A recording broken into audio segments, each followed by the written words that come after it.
Almost any speed cubing competition comes from the World Cube Association, or WCA for short.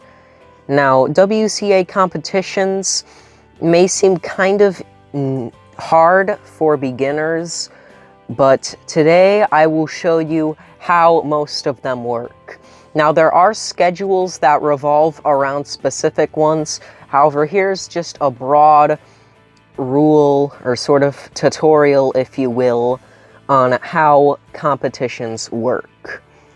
So for the most part, for like big events, there are multiple rounds that you go through. And what they typically do is they go through all of the events that are round 1, and then they go for round 2 later, and so on, however many there are.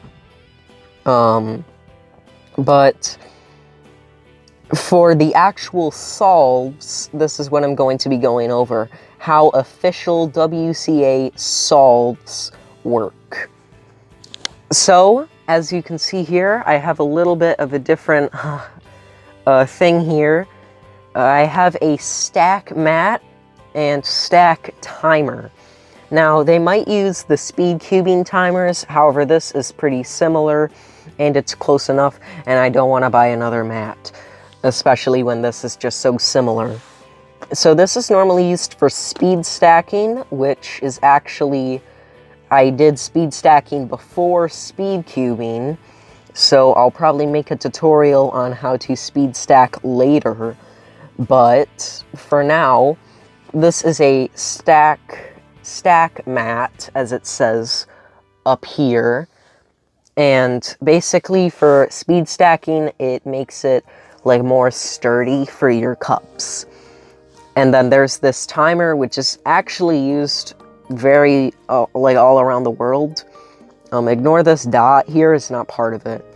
Anyway, so what you do is, this is touch sensitive here, and once you place both of your hands on it, this light here, it turns red. And if you hold your hands for like a little over half a second, it turns green. And once it turns green, you can release it.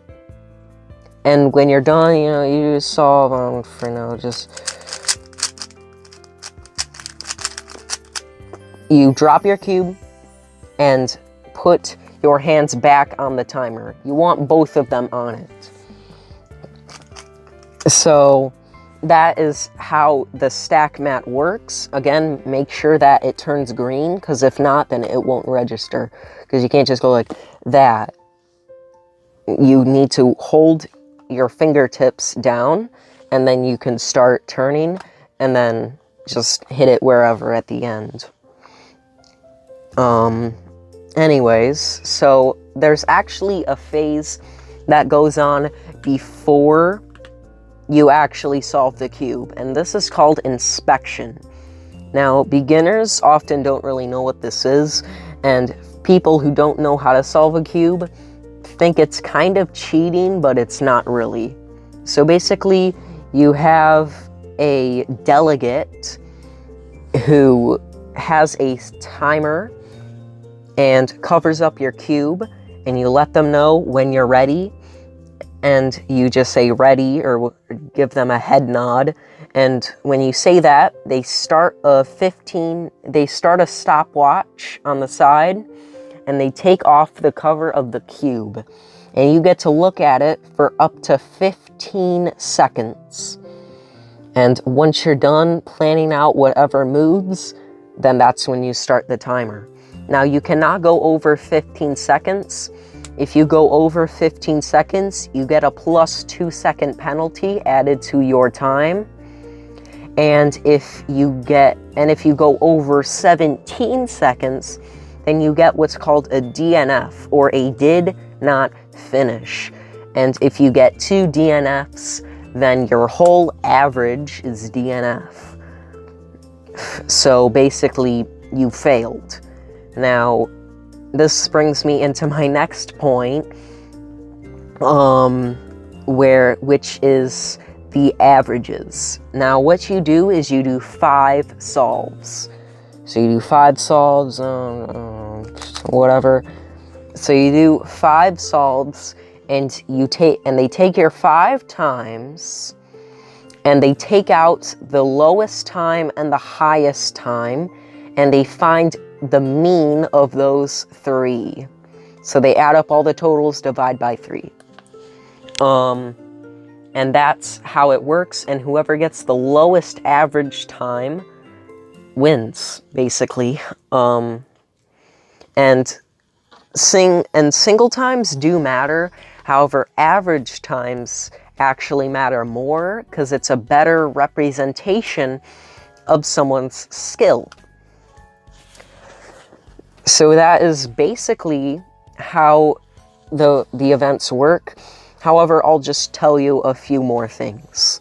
Like I was saying with the +2s. So let's just do this. So hang on. That's probably good. So let's say we have this PLL here, and we hit the timer. Well, we already had the timer started, and we do this. So if you're 1 move away on a solve, say here, we were 1 move away. So if you're 1 move away, then you get a +2 penalty, like I was talking about. For if you go over 15 seconds of inspection time, you get a +2 second penalty for that. However, say you're 2 moves away when you stop the timer. So say, we were doing our solve, whatever, and then we stopped the timer and it was 2 moves away, then this would get you a DNF. Or if you were further than 2 moves, that also results in a DNF. Another way you can get a DNF is if you get a corner twist on a puzzle, which Felix Zemdegs had.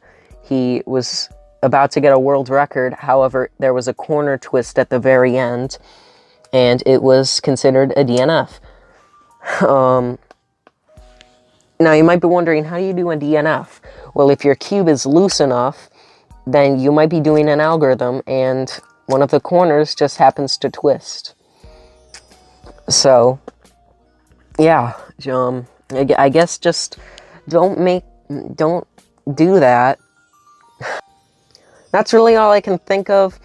I hope you guys enjoyed, and I hope this helps if you are going to a competition soon in the future. If you're watching this in the year 2020, that's probably not the case, but if you're watching this a few years from now, then I hope this helped you a little bit. If you have any questions about anything else that happens in World Cube Association or WCA competitions, let me know in the comments below. Really, the only thing I can think of is the price. It does cost to get in, but it's usually fairly cheap, like, I don't know, 20 bucks for an admission fee. But that's really all I can think of. I hope you guys enjoyed, and I will see you guys next time. Bye!